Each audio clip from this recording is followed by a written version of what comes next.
análisis de las noticias de Lucas y Clara, El Comercio. Bienvenida o bienvenido a esta exploración. Hoy nos metemos con una noticia bastante llamativa, ¿no? Sobre cómo se intentó usar una ley estadounidense, imagínate, de 1798, para acelerar deportaciones hoy en día.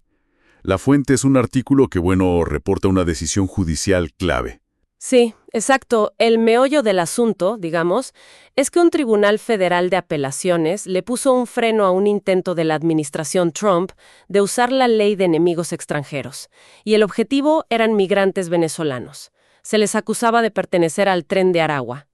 La idea es entender qué dice esta ley tan antigua, por qué falló así el tribunal y, qué implica todo esto. A ver, vamos a desglosar esto.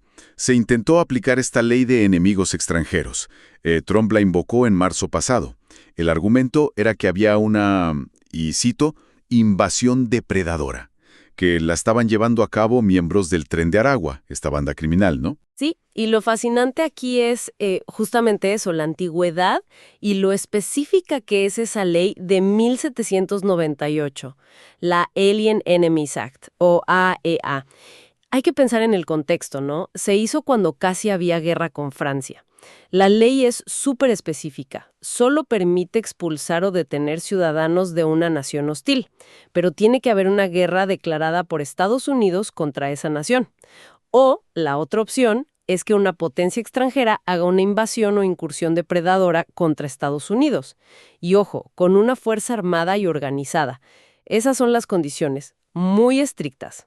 Claro, y ahí es donde se puso interesante la cosa para el tribunal, ¿no? Porque el panel de 3 jueces de la Corte de Apelaciones del Quinto Circuito decidió por 2 votos contra 1 que la ley, no aplicaba aquí. ¿Por qué? ¿Cuál fue el razonamiento? El tribunal fue muy claro.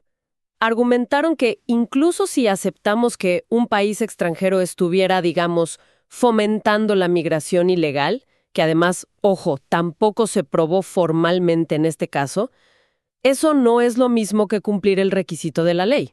No es una invasión o incursión depredadora hecha por una fuerza armada y organizada que envíe a ese país. La ley habla de algo mucho más parecido a una acción de guerra, ¿entiendes? No simplemente un flujo migratorio aunque genere problemas. El tribunal dijo, no hay pruebas de esa invasión que exige la ley. Entiendo. O sea, la clave estuvo en interpretar esas palabras al pie de la letra. Invasión, fuerza armada, organizada. ¿Y esta decisión qué alcance tiene? ¿Afecta a todo el país? Por ahora, no. Este fallo es vinculante, o sea, obligatorio, para los tribunales federales que están dentro del Quinto Circuito.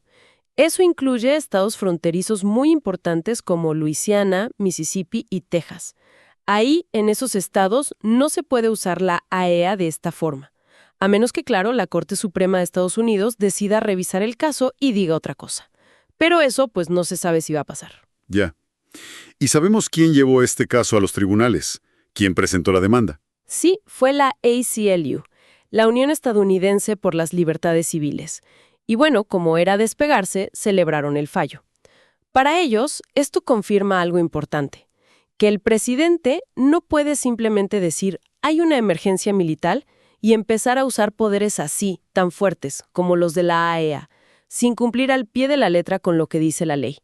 No es una herramienta que pueda usar a discreción para cualquier tema migratorio. Es importante, entonces, diferenciar esto de otras políticas que también suenan mucho, ¿verdad? Como la de expulsión inmediata o acelerada. Exactamente. Eso es otra cosa. Esa política se reactivó en enero, creo, y permite deportar rápido, sin pasar por un juez de inmigración completo, a gente que no pueda probar que lleva al menos 2 años viviendo en el país. Son mecanismos legales diferentes, con reglas distintas. Este fallo del que hablamos hoy es súper específico sobre el intento de usar esa ley viejísima, la de 1798, para el caso del Tren de Aragua, nada más. Ok, entonces, resumiendo un poco, este Tribunal de Apelaciones dijo, por ahora, hasta aquí, con el uso de esta ley de 1798 para temas migratorios actuales.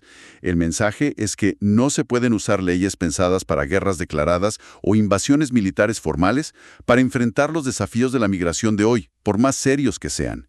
La definición legal estricta de invasión fue decisiva. Exacto. Y esto, fíjate, nos deja pensando en algo más grande, ¿no? Esta tensión que hay entre querer aplicar leyes escritas hace siglos, en un contexto histórico que ya no tiene nada que ver, a problemas de hoy que son, bueno, totalmente distintos en cómo se presentan y en su escala. Justamente, nos lleva a preguntarnos, bueno, ¿hasta qué punto esas herramientas legales del pasado, que se crearon para amenazas muy concretas de su época, son adecuadas o siquiera aplicables a los líos tan complejos que tenemos ahora? Sobre todo cuando palabras como invasión se cargan de significados políticos y sociales muy diferentes en el debate público, ¿no? Significados que quizás se alejan mucho de lo que querían decir legalmente en 1798. Es una pregunta fundamental, sí, sobre cómo se adapta y cómo se interpreta la ley en tiempos que cambian tan rápido. Bueno, si esta conversación les pareció interesante, les sirvió, les agradecemos un montón que se suscriban y la compartan. Su apoyo de verdad nos ayuda mucho a seguir haciendo estas exploraciones. Comenta, suscríbete y comparte. Más información en www.elcomercio.com.